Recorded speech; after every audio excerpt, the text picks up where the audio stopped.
I'm Susie Stonefield Miller, and I'm going to talk to you a little bit about what is art journaling.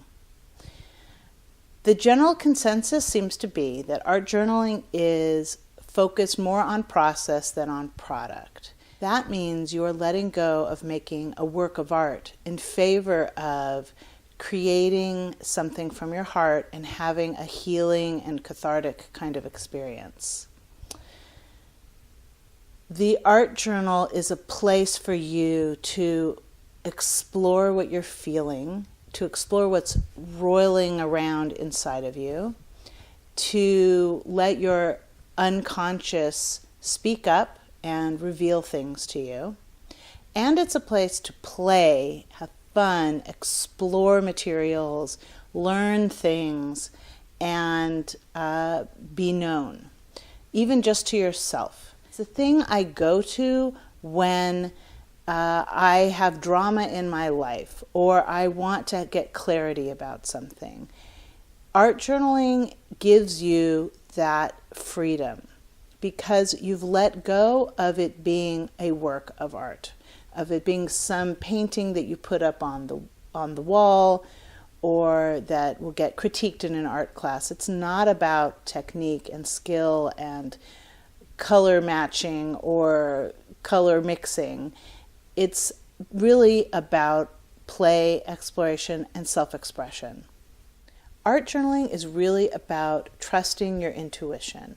It's about getting out of your head and letting your intuition guide you. So that's your heart and soul guide you, your unconscious, not the thoughts in your head, not your inner critic, not the voices that come in when you're working on something that tell you whether you should or should not do something on a page.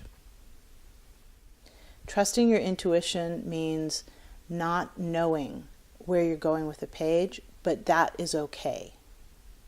So there's a lot of openness in the practice of art journaling. There's a lot of freedom in the practice of art journaling because you don't actually have to have a plan. You're going to learn things from the pages that you approach with no agenda.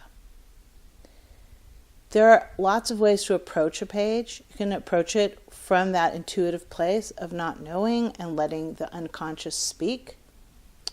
You can approach it with some concept. For instance, there's something that you're working on, something that is really bothering you. You want to get some clarity or some relief.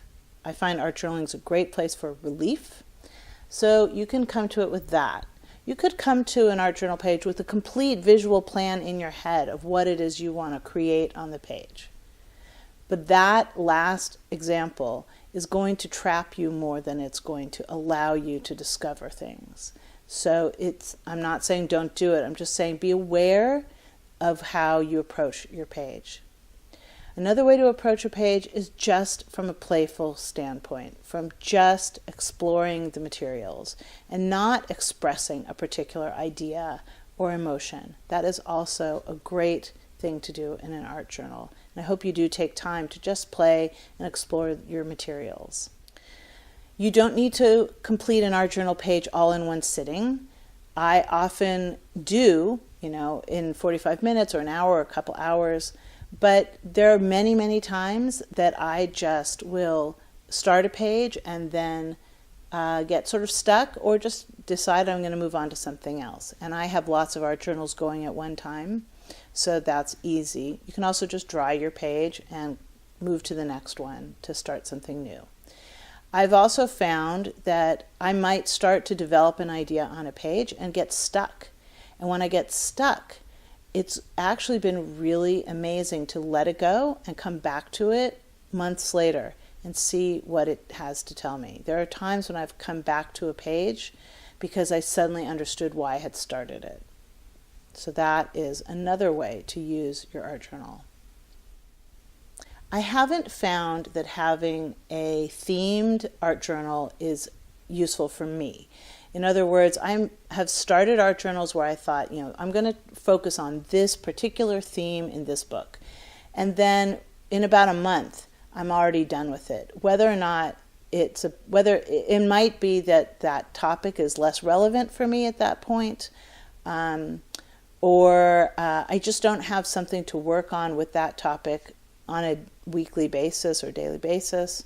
So I don't think that that's required. You can do that. You can have a theme for your journal, but you might find that that sort of holds you back from being spontaneous and trusting your intuition, just letting go and having that open space to see what arises in your journal. What kind of revelation can you have if there are no rules, including no parameters for what you do in the book?